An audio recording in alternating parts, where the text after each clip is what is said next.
Today, anyone with a phone can place a bet in seconds on the winner, the score, or even what happens during the next few minutes of a match. During the 2026 World Cup, analysts projected that more than 50 billion would be wagered worldwide.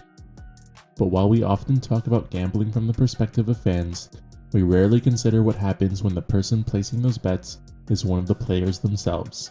This is the story of Paul Merson and the gambling addiction that nearly cost him everything. Paul Merson grew up in North London, only a few miles from Arsenal. He wasn't raised as some future superstar. He was a football-obsessed kid from an ordinary family who played whenever and wherever he could. By the time he was a teenager, though, it was becoming obvious that he had something. Merson wasn't especially big or physically dominant. What separated him was what he could do with the ball. He could play out wide, behind a striker, or through the middle. He saw passes other players didn't, and he had the confidence to try things most players wouldn't. At 14, Arsenal brought him into the youth system. A few years later, he became an apprentice at the club. That sounds glamorous now, but in the 1980s, apprentices were basically at the bottom of the football hierarchy. Merson cleaned boots, he cleaned changing rooms, he helped people prepare baths for the senior players. At the end of 1 week, he was handed his wages, £100. It was more money than he had ever held at once, and before he could even bring it home, it was gone. Another apprentice took Merson into a betting shop near the stadium. He had never seen anything like it. Televisions covered the walls, horse races played throughout the afternoon. People shouted at screens and waved betting slips in the air. Merson later said it felt like stepping into a spaceship. He placed one bet, then another. By the time he left, he had lost the entire £100, so he went home and lied to his mother about where it had gone. At the time, it probably felt like one stupid afternoon, but it was the beginning of a problem that would follow him for decades.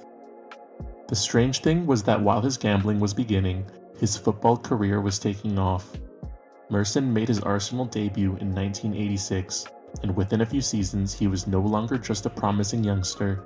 He had become a major part of one of the best teams in England. The 1988-89 season was his breakthrough.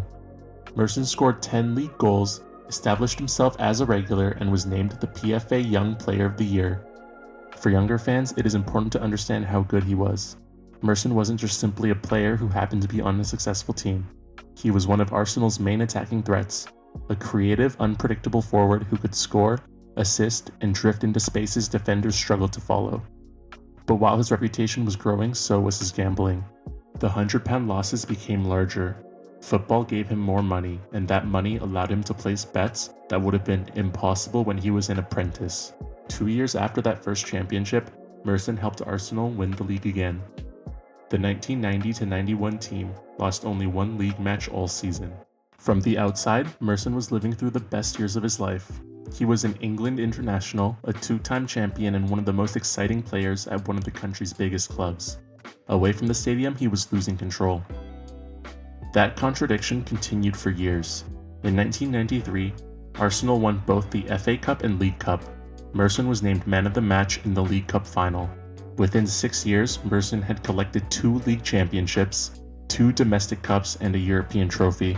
And yet during the same general period, he was gambling heavily, drinking, and using cocaine. The trophies didn't stop the addiction.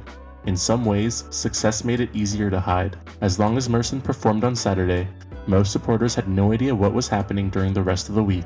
He could lose money, collect another football wage, and convince himself that the next bet would recover everything. A loss didn't make him want to stop. It made him feel like he needed to gamble again immediately. And winning could be just as dangerous because it made him believe he had finally worked it out. Merson later described it as a mad cycle. He would gamble, drink because of the consequences, and then make even worse decisions while drinking. Then, in November 1994, only months after becoming a European champion, Merson stood in front of the media and admitted that he needed help. He revealed that he was struggling with gambling, alcohol, and cocaine. For a major footballer in the 1990s, that kind of public admission was almost unheard of. Merson stepped away from football and entered a rehabilitation program. He returned to Arsenal several months later, and remarkably his football career continued. He remained at Arsenal until 1997, finishing his time at the club with nearly 100 goals and more than 400 appearances. Then he joined Middlesbrough, who were playing outside the Premier League at the time, for around £5 million, a record fee for a club outside England's top division. Merson helped them win promotion immediately. His performances were strong enough that England selected him for the 1998 World Cup, where he scored his penalty in the famous shootout defeat against Argentina. Spells with Aston Villa and Portsmouth followed. At Portsmouth, even in the closing years of his career, he captained the club to promotion to the Premier League. This wasn't a short or unsuccessful career destroyed overnight. Merson played professionally for almost 2 decades. He won trophies, represented England, and repeatedly rebuilt his career.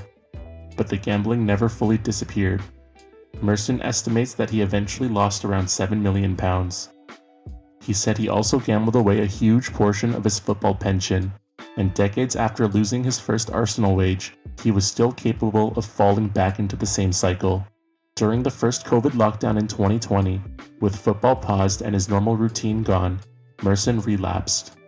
He lost money his family had set aside as a deposit for a new home. It would be easy to tell Paul Merson's story as one about a footballer wasting millions, but when Merson talks about what gambling took away from him, money isn't the first thing he mentions. He talks about time. Time spent following races instead of being present with the family. Today, Merson speaks openly about gambling addiction and tries to warn others about where it can lead. He doesn't describe himself as permanently cured. He describes it as something he has to continue fighting. His first bet cost him £100.